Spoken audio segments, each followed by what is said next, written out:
सब तो बच्चा न है जी। पिताजी का कितना हमने किया था, तो दूसरा वहां जाके दिल्ली में न किए हैं। अब लड़का बच्चा जो भी बोल रहा है, अब फिर सब साथे आया था तो घूमता ही रहता था। तो ये सब हमारे पार्टी के लोगों की धीरे धीरे एक एक लोगों की राय थी, इसलिए तो हम अलग हो गए। अब छोड़ न दीजिए, 17 में गलती कर दिया, तब फिर हम लोग उसको छोड़ करके फिर आ गए हैं वापिस अपना जगह पर। लेकिन अचानक जो देखा इस बार जो बिहार का चुनाव होना था, तो उसी में हम देखे तो मामला अंदरूनी ही है। जब वहाँ रहते थे वहाँ जाते नहीं रहते थे, हमारा रिश्ता बहुत पुराना तो नहीं रहे, ये दुखद है। सम्मान ही नहीं दिया था उनका, हमने समर्थन किया था, शुरुआती दौर की बात है। हाँ, इसकी जानकारी तो मिली है, अभी तो कल की घटना है। अब बड़ा दुखद है, बहुत बड़ी संख्या में, और वो तो पुराना ब्रिज था, उसको लोगों ने शायद रिपेयर किया था, जो खबर आई है। और उसी में जो लोग गुजर रहे थे तो बड़ी संख्या में लोगों का डेथ हो गया। जैसे हमको तो जो देखने को मिला था वो 132 मिला था, लेकिन आप तो कह रहे हैं 150, तो मतलब इतने लोगों का डेथ हो गया। ऐसा तो कभी होता नहीं, ये बहुत दुखद है। हम लोग तो इसको देख करके बहुत ही दुखद है। अब सब इस तरह की घटना घटी तो हम दुख प्रकट करते हैं। और बाकी तो वहाँ की सरकार को देखना चाहिए, आखिरकार जब कोई इस तरह से ब्रिज बन रहा है तो जरूर देखना चाहिए इन सब चीज़ों को। कभी ऐसा घटना हुआ तो बड़ा दुखद है। आंकड़ा लगातार बढ़ते जा रहा है। हाँ, वही तो हमको तो जो मिली थी खबर, तो उसमें तो 132 था लिखा हुआ, अभी आप लोग 150 बोल रहे हैं। इसका मतलब है कि रोज बढ़ता जा रहा है, बहुत दुखद है। वैसी इतनी ऐसी तो घटना तो शायद ही कहीं हुआ, इतना ज्यादा डेथ का हुआ, बहुत ही दुखद सवाल है। चिराग पासवान भाजपा के लिए प्रचार करने जा रहे हैं, जो बाइपोल होने जा रहा है बिहार में। वापसी हो रही है क्या? तो है ही है उसका, वो तो ठीक ही कर रहा है, वो तो सही है। वो आपको मालूम नहीं है, वो हम लोगों के खिलाफ भी जो कैंडिडेट खड़ा किया गया था, तो कौन खड़ा करवाया था? तो सब तो जान ही रहे ना आप लोग, तो ठीक ही है, वो तो बहुत ठीक। तो ये सब तो ठीक ही जगह पर चला जा रहा है, कब जा रहा है। तो लगता है कि बीजेपी को बहाना मिल गया आपसे अलग होने के बाद?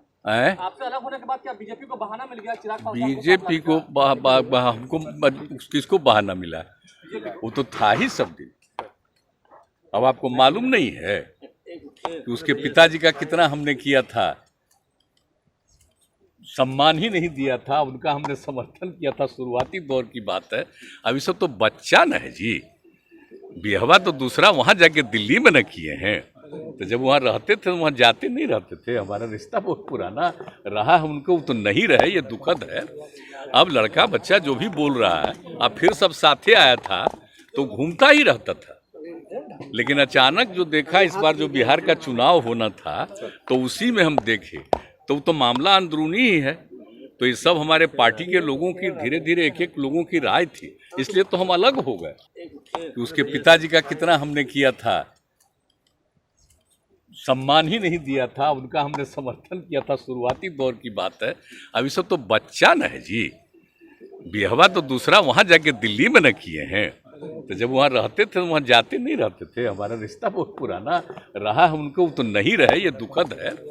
अब लड़का बच्चा जो भी बोल रहा है, अब फिर सब साथे आया था तो घूमता ही रहता था। लेकिन अचानक जो देखा इस बार जो बिहार का चुनाव होना था, तो उसी में हम देखे तो मामला अंदरूनी ही है।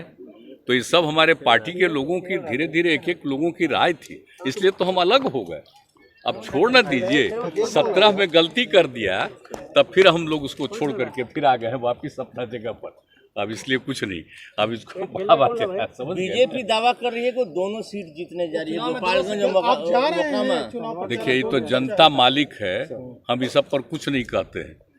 मालिक है जनता, लेकिन जो हम लोगों को वहाँ के लोगों ने बताया है, तो उसमें बिल्कुल ही राष्ट्रीय जनता दल के जो लोग हैं आरजेडी के, दोनों जगह पर जीतने जा रहे हैं। ये सब सारी बात है, हमारी भी बात होती रहती है। देखिए, हमारा तो थोड़ा सा ये खराब हो गया, इसके चलते हम वहाँ प्रचार में नहीं जा पाए, लेकिन ऐसे भी हमारी बातचीत तो होती ही रहती, इसलिए उस सब में कोई चिंता मत करिए। सर, बीजेपी सर रीट दाखिल करने जा रही है गोपालगंज के प्रत्याशी के खिलाफ। सर कह रही है कि उन पर आपराधिक जो मामला उन्होंने छुपाया है, रीट दाखिल करने जा रही है।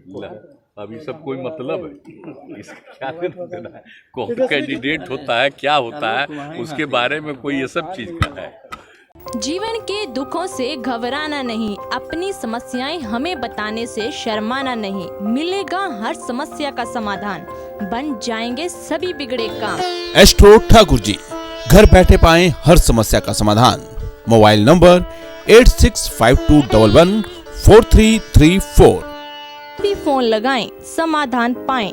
चाहे रूठे प्रेमी को मनाना हो या फिर लव मैरिज के लिए माता पिता को मनाना हो, नौकरी कारोबार की परेशानी या फिर रुका हुआ प्रमोशन, विदेश यात्रा या वीजा में परेशानी, घर में क्लेश, सास बहू या पति पत्नी में झगड़े, अपनी सोई हुई किस्मत को जगाएं, भाग्य को चमकाएं, तो अभी फोन लगाएं। एस्ट्रो ठाकुर जी, घर बैठे पाएं हर समस्या का समाधान। Mobile number 8652114334।